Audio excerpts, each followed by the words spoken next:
Hello and welcome to episode 179 of the Clean Energy Show. I'm Brian Stockton. I'm James Whittingham. This week, California is suing 5 major oil companies and the American Petroleum Institute for deceiving the public about climate change for 70 years.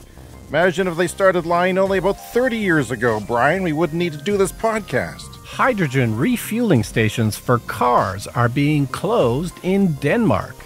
This leaves Denmark's 147 hydrogen fuel cell cars with nowhere to fill up. I suggest the return of the Bennett buggy. That's this week's joke for our Canadian listeners who are at least 50 years old. Greta Thunberg could go to prison for 6 months after refusing to leave an oil port blockade. At her age, it's usually not oil ports, but oily pores getting blocked that's the problem. Absolutely. This week, we take another look at solar farms in space. Why? Mostly to see how high I can get James's blood pressure. All that and more this edition of The Clean Energy Show.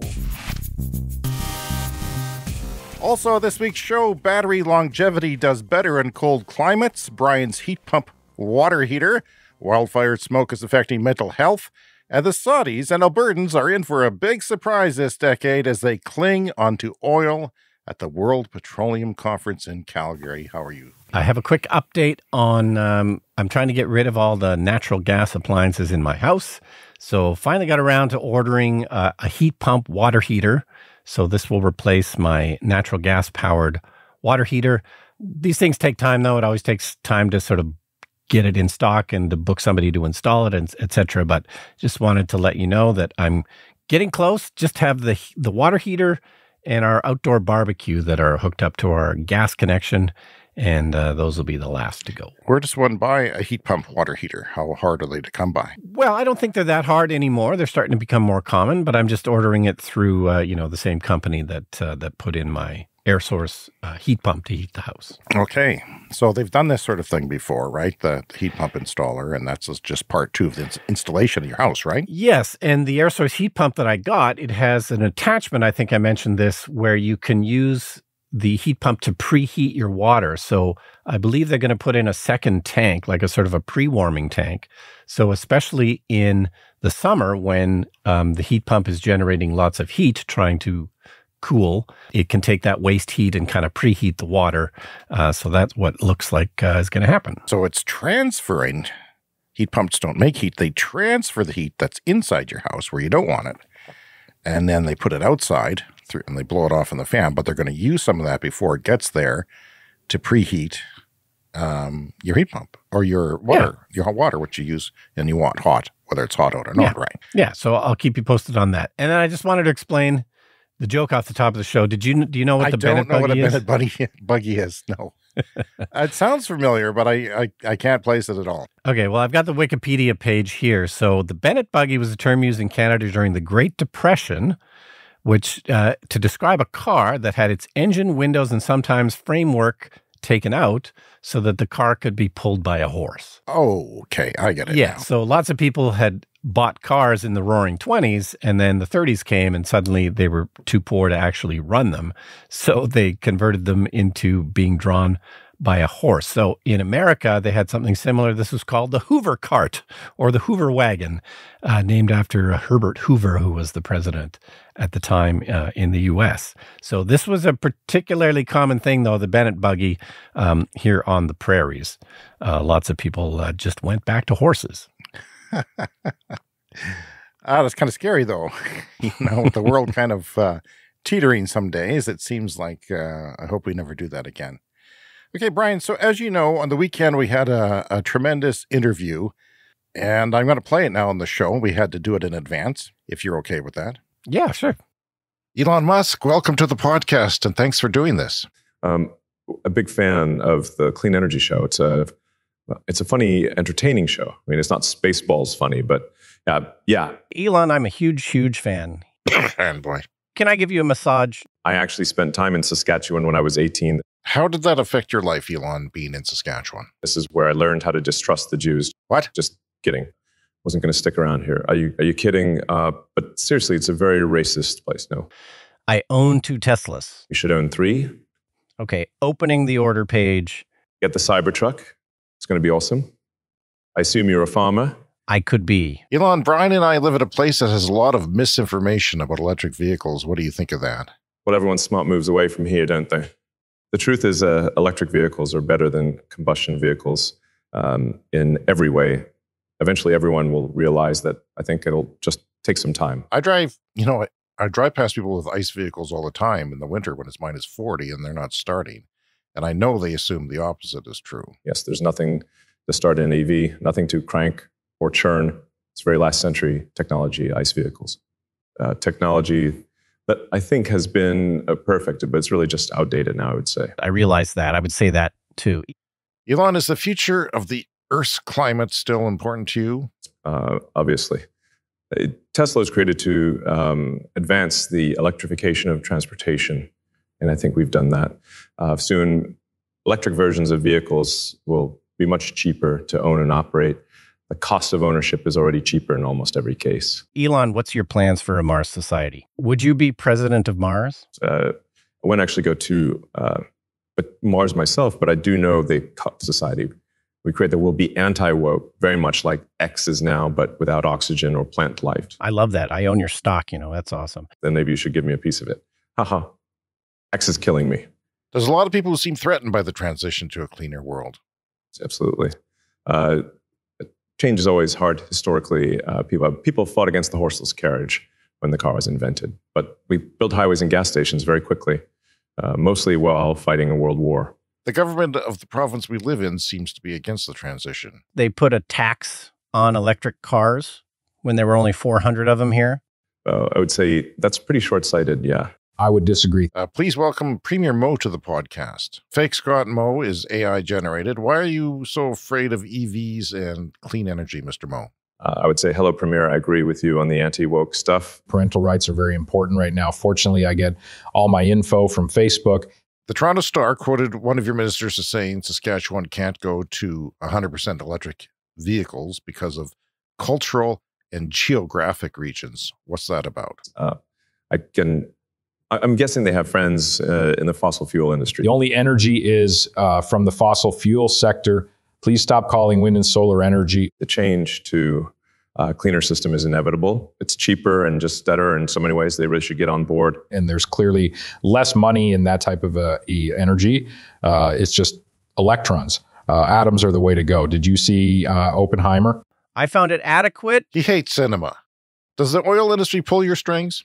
No, but I don't want to upset my friends. They are major donors, and I don't want them to have to see a bunch of EVs on the road. I read a study that said lymphoma and other cancers are higher within 16 kilometers of an oil refinery. Our whole city is within 16 kilometers of the oil refinery. A journalist investigating the refinery once asked me if I eat the vegetables from my garden. Mr. Mo, do you eat vegetables from your garden? I'm artificial, not so much intelligent, but artificial. I'm not the real Scott Mo. I only eat Ozempic. Ask your doctor if Ozempic is right for you. I'd like to welcome the Prime Minister to the interview. Scott, do you believe in climate change? No, have to go uncomfortable. Artificial Mo is very uncomfortable. The planet is on fire, Scott. Saskatchewan is moving ahead to decarbonize, but it will take time. We won't spend adult money to protect children. If we put them to work in the mines, even I'm not that batshit crazy to believe that. Thank you, Elon. I'm not on your side, you woke lib. I never asked for your endorsement. By the way, everyone, I'm single again. Even the fake interpretation of me regrets coming on this podcast. The Clean Energy Show is a great podcast, always entertaining, one of my favorite non-yoga podcasts. What the hell is a podcast? Oh, God, you nerds are putting me to sleep. You should really loosen up, Scott.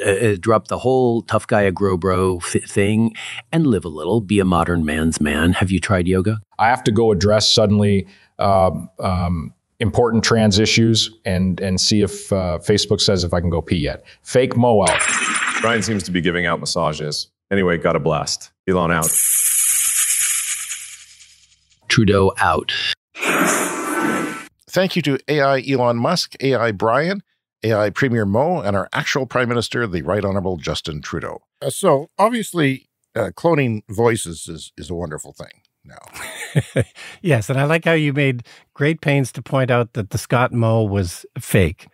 Yeah. But no mention of that for the other voices. Well, I figure he's most likely to sue me, so I had to be careful with him. And of course, was that an AI version of me, or did you cut clips from the show? No, that's an AI version of you. I was sure it worked out very well. I don't need you anymore. It sounded really good. Here's some examples. Hi, I'm Brian Stockton. I'm a huge Elon Musk fanboy, and I really like his ideas on Jewish people. So I can make him say anything. Oh, my God. I get my scrotum waxed once a week. Not because I need it. I just enjoy the sensation. Mim.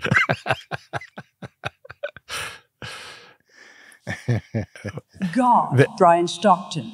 You really are something, aren't you? I regret seducing you in the 1980s. Comb your hair, son, straighten up, and get on with your podcast like you really mean it. This is like that time you came out in support of the Nazis, but I didn't have to fake that. You just said it. Well, the Nazis, they can be seductive, can't they? In other news, I'm going to book a hotel in Saskatoon, and I was looking through PlugShare, which is the app you use for looking for, chargers if you're not a Tesla guy. And I found a hotel with 3 chargers, so I'm going to go there. It's the Holiday Inn Express Inn and Suites. There's 3 of them in Saskatoon, but one of them by the University and College East has 3 chargers. So yeah, they're free. I've stayed there. You stayed there? You like it? It's okay. I've stayed there. I've used the chargers. It's been really good. I think word is out, though, because you will sometimes see other EVs charging there. So it's definitely the popular spot. Oh, now you tell me. Yeah. Well, hopefully, the reason I booked is because every other hotel just has 1 charger or 1 Tesla charger and 1 regular charger. But you go to the Bessborough sometimes. Right. And they only have 1 charger, but so far, no other EVs have been there. So that one seems to work out. But you think the rich people will go to the Bessborough with their EVs. But no, they're going to the Holiday Inn. Yeah, no, I've stayed there 2 or 3 times, and there hasn't been any other EVs yet. Okay, so this story is from Hydrogen Insight, and this is about hydrogen fuel cell vehicles in Denmark. There's a company called Everfuel, and they've been running some hydrogen fueling stations, and this is a company that also makes green hydrogen, and there's only 147 fuel cell vehicles. These are cars in Denmark, and they have been using these stations. But Everfuel is going to shut them down. They say the first generation car fueling stations are unprofitable and have reached technical end of life and will be discontinued. So these mostly belong to, there's a taxi company in Copenhagen called Driver, and they have a fleet of 100 Toyota Mirai vehicles, which is one of the few hydrogen fuel cells. 50% of all the Mirais in the world, probably. Yeah, that's right. They've not sold that many.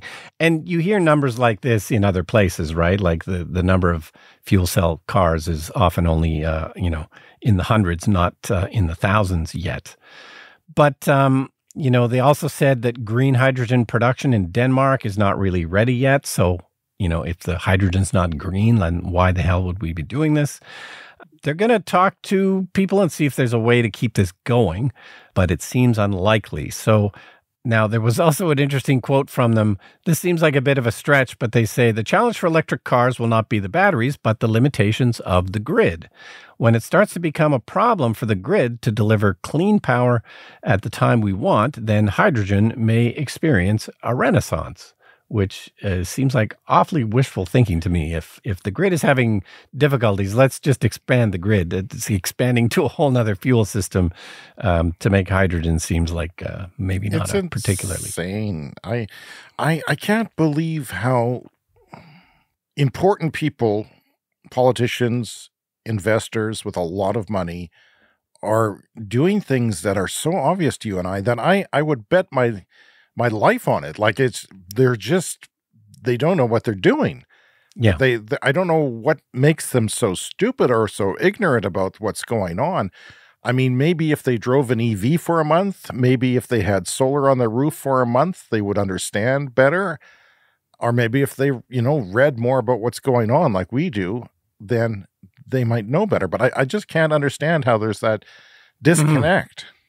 And there may certainly be some applications for hydrogen, but when you have to compete with electric cars, it just doesn't make sense because it requires way more energy. Because with an electric car, you can just plug it into the grid, plug it into your solar panels. The power goes directly from the sun to your battery, whereas hydrogen has all of these other steps involved, kind of like, the gasoline fuel chain, which has all these other steps involved. So, even if they get it working perfectly, it will never be as efficient as electric vehicles. So, probably not a great idea. It's not a great idea. You're absolutely right, James. You are so smart.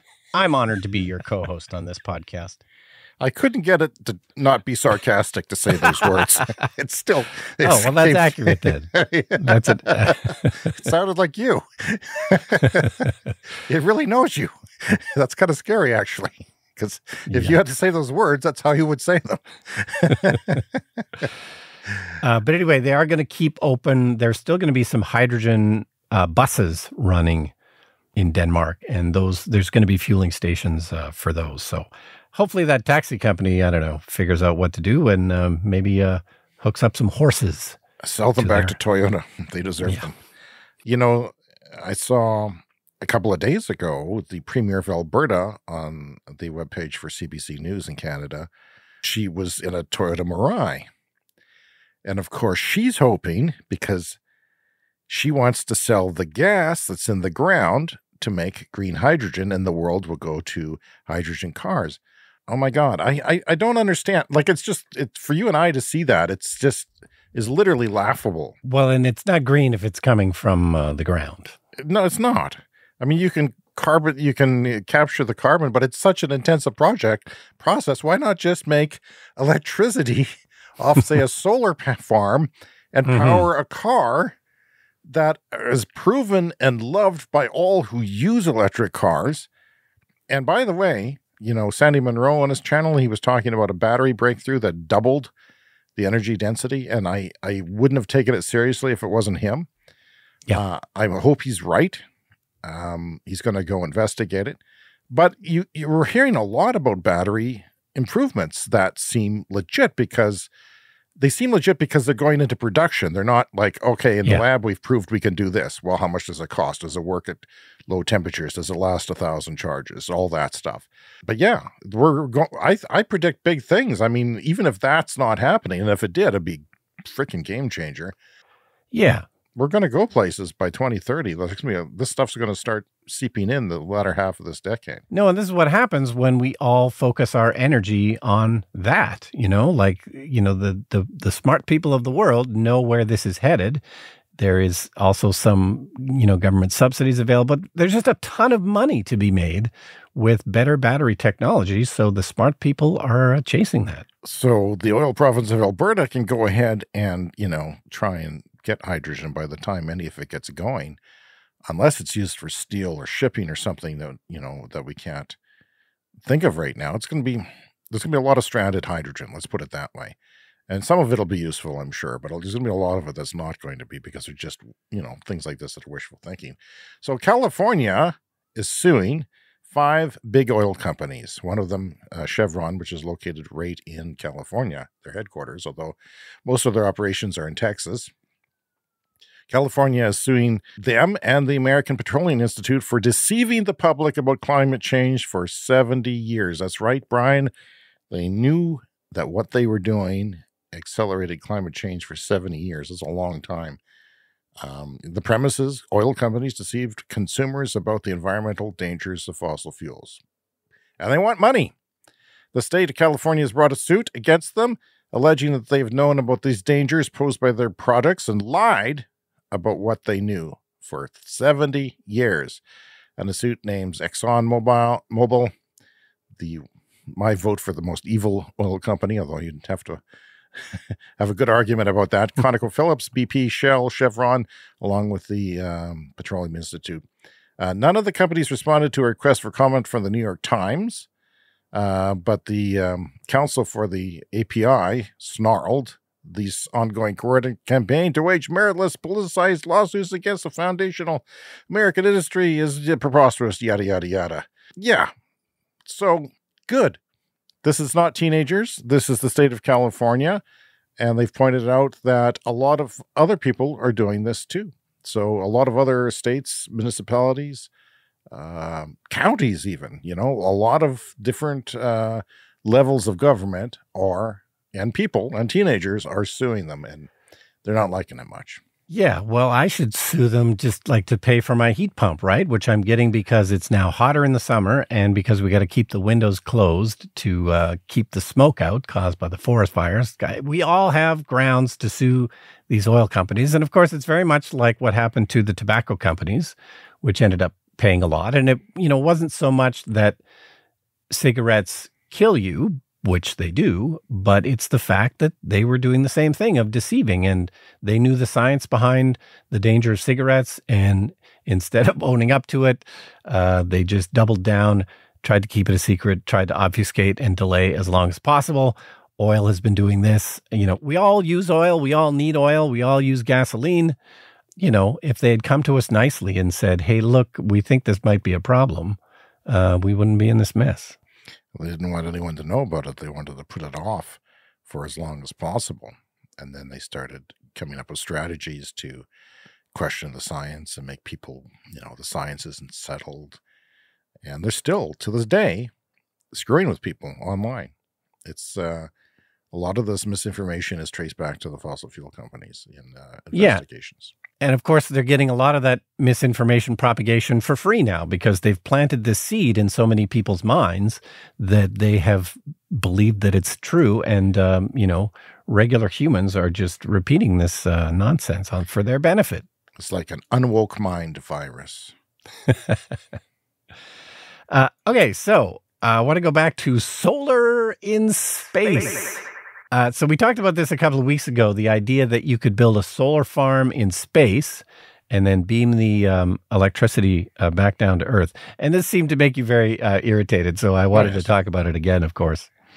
But there's a sort of a further story here from The Guardian that's kind of sheds a bit more light on it, so I thought that was worth talking about. So there's a UK astronaut, a guy named Tim Peake. He's one of the first British astronaut to visit the International Space Station. So he's Britain's space authority, I guess. But yeah, he's a big fan of solar farms in space. And so The Guardian has a story about this. And the problem, as they outline previously, I guess there's many problems, but currently it's just way too expensive to get stuff to space for projects like this. But we'll build a slingshot. A big weather balloon. Remember that somebody was talking about building an elevator to space? Yeah, great idea. That's the one that's the one I'd like to see, just a big, long elevator. So far, the cost to put stuff in space has been about $2,700 per kilo, which is a couple of pounds. But the cost of that keeps coming down because, of course, rockets are becoming reusable, and so that cost goes down. So $2,700 per kilogram. Yeah, currently. So $1,200 a pound, something like that? Yeah. Okay. Yeah. SpaceX has a rocket called the Falcon Heavy, which is their larger rocket. And going up in one of those gets the cost down to about $1,500 per kilo. If SpaceX manages to get the Starship off the ground, which is an even bigger rocket, then the price would come down to about $300 per kilo from the current $2,700. So this is the holy grail of all this space stuff. And to do something like a solar farm in space, that's what you need, is to get these costs down. And what are the advantages of a solar farm in space? Well, it can run 24 hours a day because it's never in the shade. There's no atmosphere, so it's more efficient. And then the part I'm not clear on, so you got to beam the energy down to Earth using microwaves, and apparently this is possible, but it's got to be very sort of specifically directionally focused. Now, the other reason I want to talk about this is because the article here from The Guardian, it ends with a really nice punchline. So it goes through all the stuff that, talks about how this is possible. And then the very last paragraph is, such developments, though, would take many years and are unlikely to help solve any of the world's urgent energy challenges. But gosh, it's a cool idea. So let's just keep pouring money into it while the planet burns. And by the way, there was a smoke advisory this morning, Yeah. Again, another one. It's September 19th, 20th. Yeah. We're at the last third of September, and we're still, God, it's just, ugh. I've had it with the smoke. I wake up, with a cough. because it's just terrible. We're in Canada. We're in southern prairies, and we're still getting smoke, quite a bit of it. Yes. sometimes. Well, and I believe that's what the next story is here. Well, Brian, I'm not done with your stupid idea of the solar panels in space. $300 a kilogram. $300 a kilogram. Yeah. You're going to have to make the solar panels aren't going to be the same. They're going to cost more because you can't put a solar panel in space and hope that it lasts. Yeah. I mean, solar panels last 30 years on the surface. What's it going to last in space? A day? A month? A year? I mean, the same panel? I don't know. So they're not going to be the same panels. They're going to be a lot more expensive. Yeah. Surely there's a loss in the microwave transmitting of the energy back to Earth. It would be so much easier to put the solar panels on Earth where there's no cost per kilogram to lift it into place. None. And then we see the advent of cables running. I mean, this is batteries aside. We could run cables around the whole planet. We're doing that from Australia to Singapore and from the Sahara to Europe right now. These things are underway. And surely to God, since these things are actually happening now, we can continue doing that. We could run one from Europe to North America if we had to. Maybe that's not the best idea, but there's different ideas. And of course, storing it is going to be a lot cheaper, especially with battery breakthroughs next decade, right? I mean, this is not science fiction. This is stuff that you can look at today. And I can't imagine it being cheaper. So why is it better? Because the assumption is there's no way we can have solar power 24 hours a day if we don't put them in frickin' space for $300 a kilogram. Come on. This is ridiculous. Well, I suspect it'll be much... It's okay. It's going again. It'll be much like the fusion energy that we talked about on the show. By the time they get that working, we're not going to need it because there's going to be so much solar, wind, and batteries. But, and it would also have to be used so much to become cheaper, and it's not going to be used so much because I just can't see it. You'd have to actually need it in order to produce a lot of it in order to get the price down. So if you don't need it, it could take, a century to get the price down. Yeah, and we've got a matter of days, months, years to get our electricity decarbonized. Yeah, and of course, it's the same issue for nuclear, but I kind of thought like this last paragraph that I read, it's like that last paragraph should be on all stories about nuclear, all stories about fusion. Such developments would take many years and are unlikely to help solve any of the... you enjoyed reading the story until now, but it's all bogus. It's cool. Yeah. But it's also distraction, This stuff is a distraction. Nuclear is a distraction. I'm behind the idea of keeping nuclear going if it's necessary. Like, I'm not taking Germany's stance of let's shut everything down now. Let's keep it going. But if there's no timeline to get it up fast and there's no economic argument for it, then it's just a distraction. And this is exactly what 3 premiers in Canada are doing. They're saying, well, we'll go nuclear because it's there's no other way.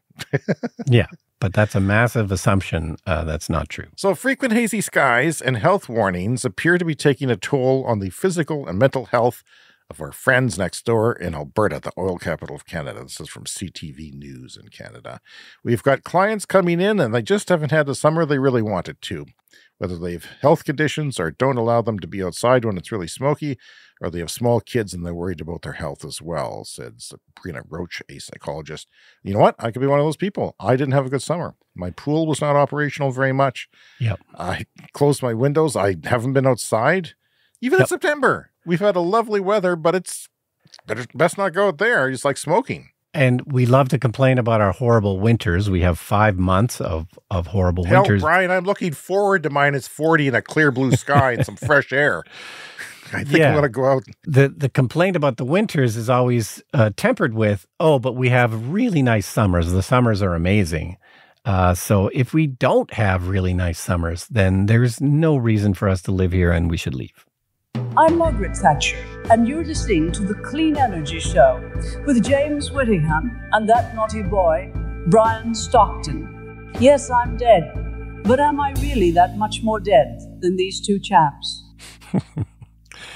Okay. We're just going to talk very briefly about the United Auto Workers strike. So I don't have much to add except that we mentioned it last week. They were about to go on strike. They did go on strike. It's not everybody, but it is all three of the major car companies, Ford, GM, and Stellantis. They're sort of starting with one factory for each of these companies. It's the first time that the UAW has walked out on all three car companies at the same time. So this is a big deal. I really have no clue where this is headed. I know when the Writers Guild went on strike and the actors went on strike in the movie business, I definitely had a sense of, oh yeah, this is going to be a long one. Like it was pretty clear that they were, both quite far apart, but not being as heavily involved in the auto industry, I have less of a read on this, but it seems like it could also be a long one. I don't know if you have any thoughts. It's interesting because one of the big issues in the writer's strike and the actor's strike is about AI, right? Yeah. So it's new technology. And one of the big issues in the UAW strike is electric vehicles, also new technology. So there's this grand disruption going on in the world with technology, and the labor unions are trying to cope with it.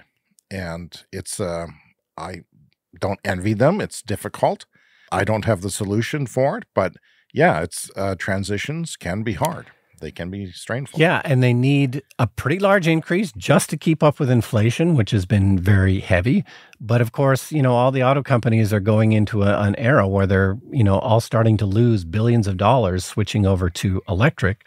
So the timing is very difficult. And of course, there's more automation coming into the car business. So, UAW looking to protect some of these jobs that could be going away because of robots, but robots are also kind of inevitable. So, this is going to be a tough one.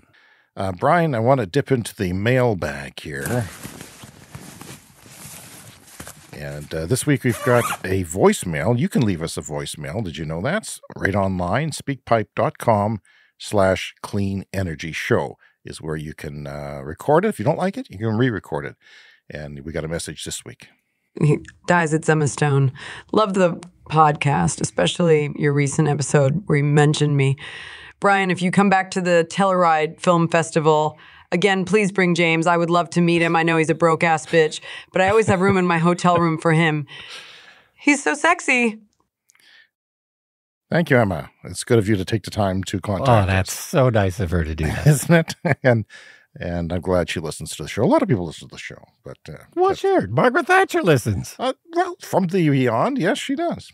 Okay, so last week we talked about a company called Recurrent, which is a third-party software company that if you own a Tesla, you can use their software and you give them access to your Tesla app, and they can gather data and offer services, as a third party. And so last week they had a story about supercharging, and through their study, through the Tesla vehicles that they have access to, they figured out that frequent supercharging does not affect the longevity of the batteries. So they're back with another study from, again, all of these cars that they have access to, the Tesla cars that they have access to. And the good news is colder climates do not degrade your battery any quicker. And we live in cold climates, so that's good news for us. Yeah. So if you're in Arizona, maybe not the greatest, it's a little bit worse there, but it's not really worse for Tesla chemistries. Yeah.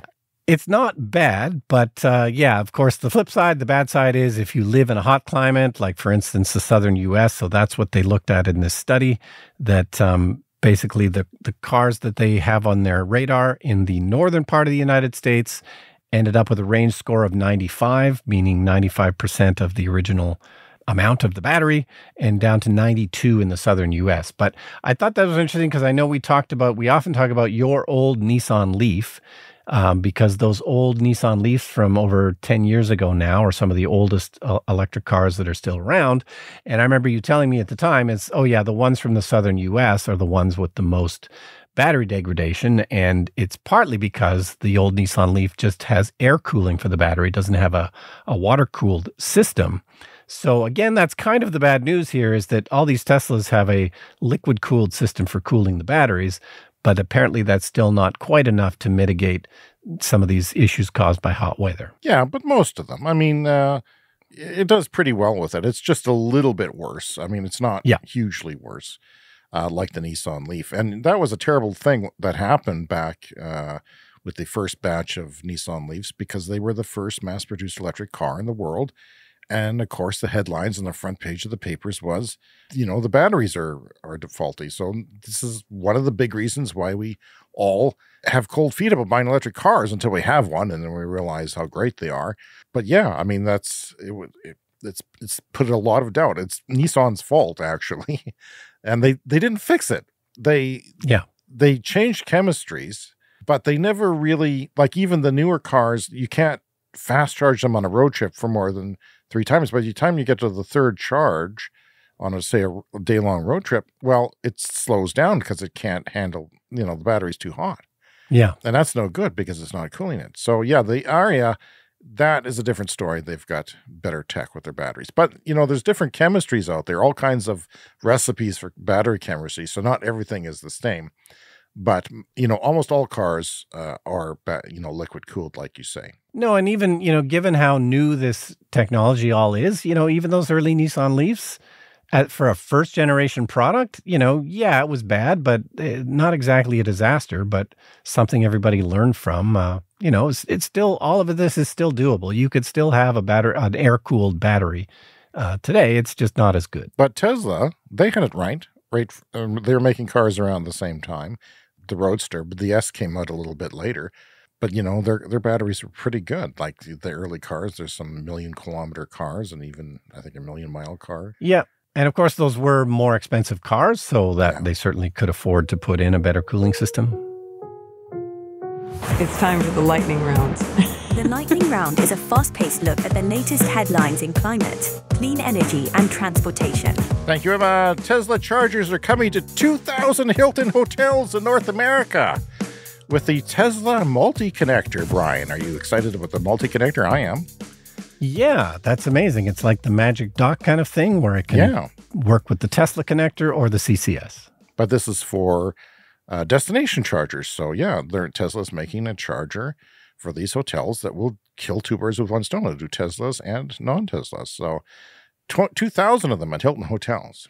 But not Emma Stone. But not Emma Stone. Stone. One stone. No. For the second time, maybe she can co-host the show next week. Just the whole thing will be fake Emma. For the second time in 2 months, the 20-year-old Swedish climate activist Greta Thunberg has been charged by the police.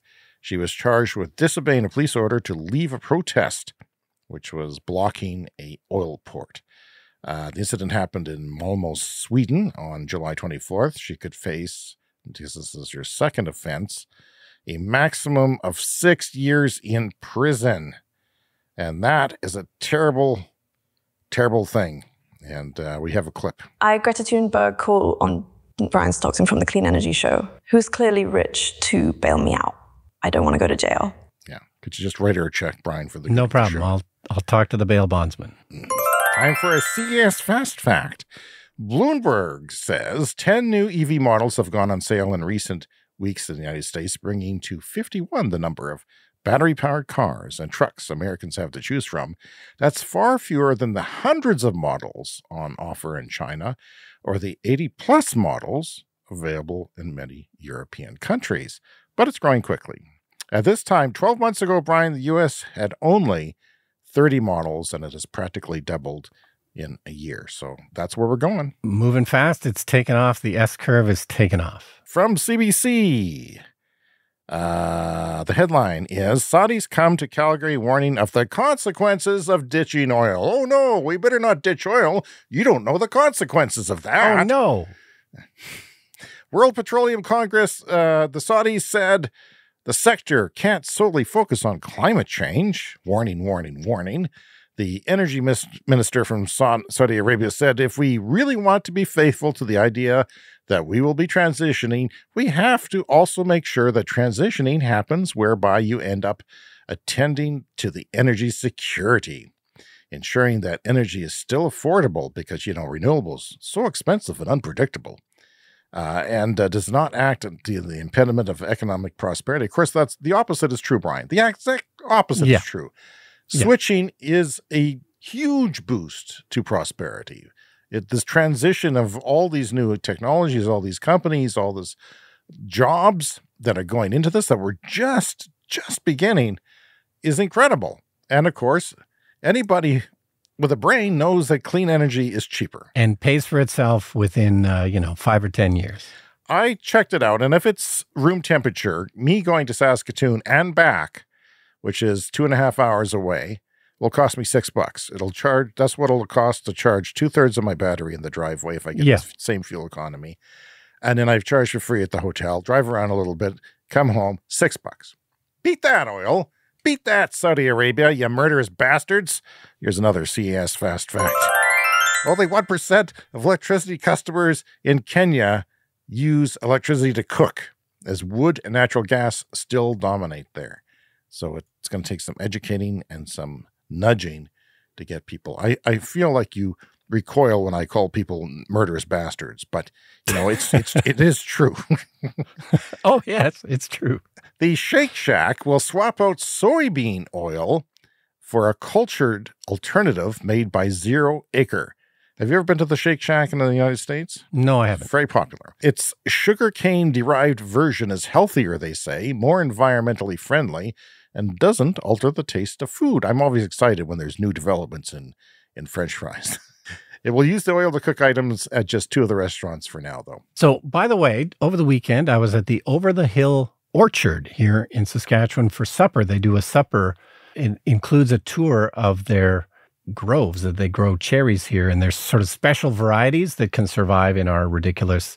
Anyway, it's a long story, but they showed us one of their greenhouses, and they have all these water tanks in the greenhouses, but it's not for irrigation. It's to collect heat because the greenhouses get warm in the summer and it warms up the water, and they get another month out of the growing season because of the heat radiating off of these big tanks of water. It's amazing. You bring this up in the lightning round.